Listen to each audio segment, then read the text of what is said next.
In the world of crowdfunding, if you can make 6 issues of a zine, you're doing something right.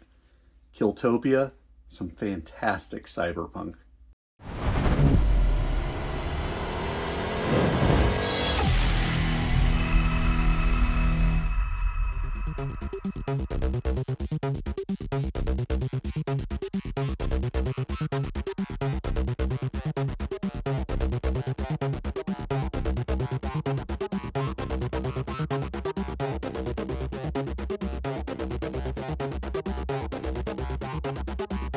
Hey everybody, it's Tom. It's FANzine Live. We are doing the crowdfunded zines for today, the video for today. And the thing I love about this one is this is a book called Killtopia by BHP Comics. And I have 4, 5, 6, including this, different issues of Killtopia. I must have done one of those catch-up options on Kickstarter. I did that, and then I sat on it forever. And so this is a book that was... third printing is in 2022. So this has been out for a while, but they keep issuing new editions. And I have to tell you, I can see why they have been able to make it through 6 issues of this. This is a really, really strong comic. This is coming out of the UK, Scotland, I believe, to be specific. And Killtopia is, as you can tell, a classic cyberpunk dystopian type of story. I personally love reading cyberpunk and watching cyberpunk stuff. The notions of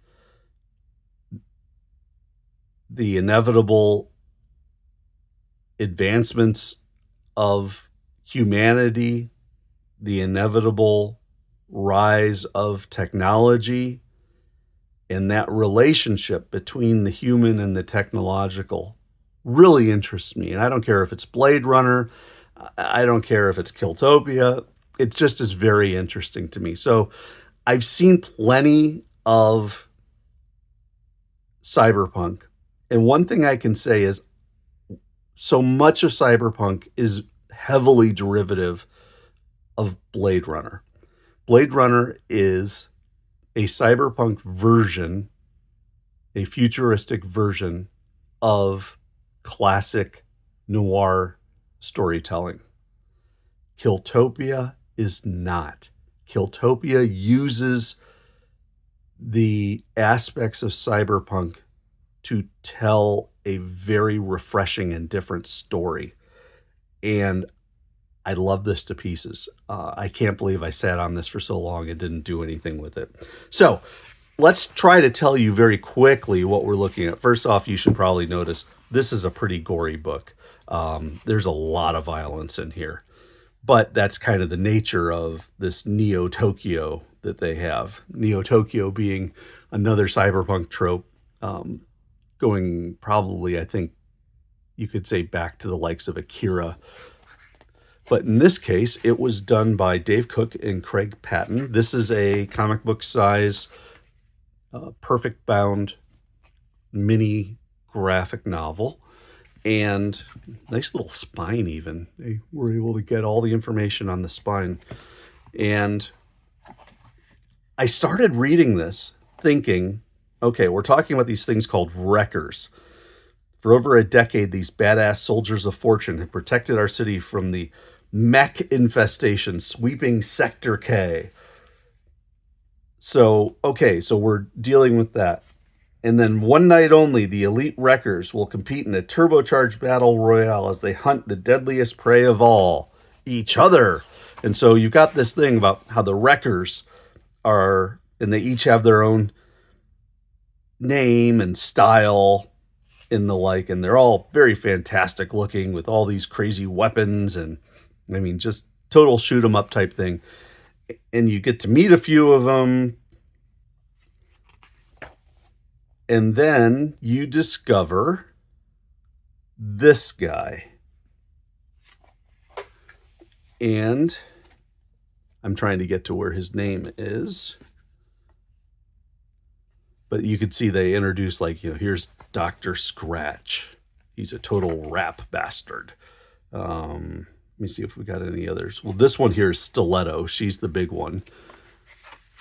This is they apparently do a TV show about this, what do they call it? The deadliest battle of all each other. Oh, Wreckfest. It's almost like a Hunger Games type of thing. So our hero here is in this Killtopia area in Sector K. And he's an amateur. But in the process of running into a professional wrecker, he meets this robot. And this robot, so you're thinking to yourself, okay, so I'm reading the Hunger Games, done cyberpunk. Cool, this will be fun. He, however, runs into this robot, and this robot starts speaking normally, which apparently is unheard of. And it's kind of the question of, have robots achieved, I guess the proper term is sentience. Are they free thinking? Can they communicate? Can they process on their own? Are they becoming their own life form? And there's an open question now as to whether or not this robot is like that. But this is just a normal old guy. He's not like a government agent or anything. And so he's trying to figure it out. He knows the robot is special. And so they end up getting tracked down by these drones. And so they have to escape. And then, of course, you've got the bad guys trying to, the corporate overlords discovering that the robot might be worth, the mech might be worth saving. So anyway, it's kind of exciting. You can see they send out an electronic, the overlord send out an electronic kind of a hit on this kid. And you can see all the different wreckers who are getting the message that it's time to go hunt. Now, the other thing I really like about this is the art. And as you can tell, you largely have flat coloring, which I think is really good.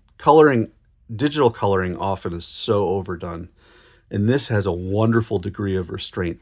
The colors remind me very much of classic sci-fi comics, but the variety in the color, the browns, the burgundies, the purples, the red on the brown background,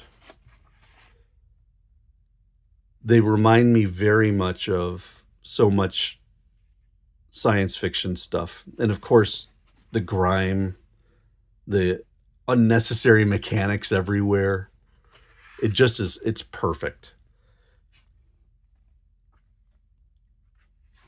The backgrounds, the oversized holograms, the like. But what I like about this is a good example. You can see that it appears that this artist uses pretty much one line weight, very minimal hatching, but some, and then relies on shading to be done through color, but not in a faded way. He uses different flat colors to make his impression. So anyway, what starts as being the Hunger Games ends up being a bit of a fugitive chase. And then you discover over time that the robots really don't like being hunted, go figure. And the robots survive by a fuel that is created using little microscopic nanobots that they send out into the world, and they create this fuel that they then can use to live. Problem is, this fuel gets into humans' lungs, or these nanobots get into humans' lungs and kills them from the inside. But your corporate overlords have a cure, a medicine that one can take on a renewable basis for a fee. So now you've got the question of, do the corporate overlords really want to cure the population, or do they just want to bleed them dry while they're going through it, through all this suffering and pain? Great look here, panel to panel to panel to panel. The robot is learning for the first time about life outside of the kill zone. You can see kind of some of the craziness of this dystopian world of Neo Tokyo. Anyway, this is a lot of fun. As I said, it is extremely violent. But gosh, it's good. So anyway, the lead character here has a sister who is kind of getting toward the end stage of her life because of these nanobots. And the mech that they found, that this guy finds, says he probably, I think they said 70% chance, has a 70% chance of being able to cure her. Because, of course, the robot being as bright as it is and being a robot connected into a net. So you can see he's got the medicine for her. So you've got all sorts of interesting stuff going on. You've got all the different wreckers going after this guy. You've got the character himself with his sister. You've got the relationship between the robot and the lead character. This is a guy who helps fix the robot who was damaged in that first fight way back at the beginning of the book. Plenty of layered dialogue, layered stories, beautiful artwork, excellent exposition. This is a good one. This is a really good one. And as I told you, this has gone on now for 5 issues. And then there's another book, the 6th is called Nano Jams. And that is, well, here, I'll pull it out. Got it right here for you. Nano Jams is an anthology in the Killtopia universe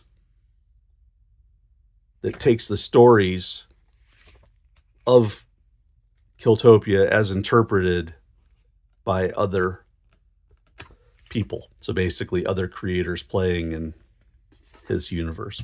But anyway, yeah, welcome to Killtopia, the most brutal blood sport on the planet. A neon-drenched megacity in future Japan has been overrun by killer mecha, and humanity is being torn apart by a vicious nano plague. Life officially sucks. Tooled-up bounty hunters who enter the Killtopia hunting ground salvage the rabid machines for money, power, and glory. Shinji, that's the protagonist, a rookie wrecker, finds Crash, the world's first sentient mecha. The unlikely duo team up to cure the nano plague once and for all. With android assassins, crazy Yakuza crime lords, and every wrecker in Japan on their tail, can they survive long enough to heal the world? It's not a cheap book. They've got it priced here at $13.95. I can tell you, I have paid a lot more for a lot worse. This is a great, great story. I'm probably going to be spending too much time reading the rest of Killtopia over the next week because this is a really good one. So that's it. I will have information on how to get Killtopia in the show notes. Leave a comment. Let me know what you think. Are you attracted to something like this? Does the story interest you? Does the art interest you? Are you willing to pay $13.95 for what really is a top grade, glossy printed, glossy covered piece like this, a small press piece? I'd love to know what you think about it all. Don't be afraid to hit the like button, and also please, if you haven't already, subscribe to this FANzine Live channel, because as always, it's more fun when we're all doing it together. Thanks for watching, everybody. Hope you have a good one. I will catch you next time.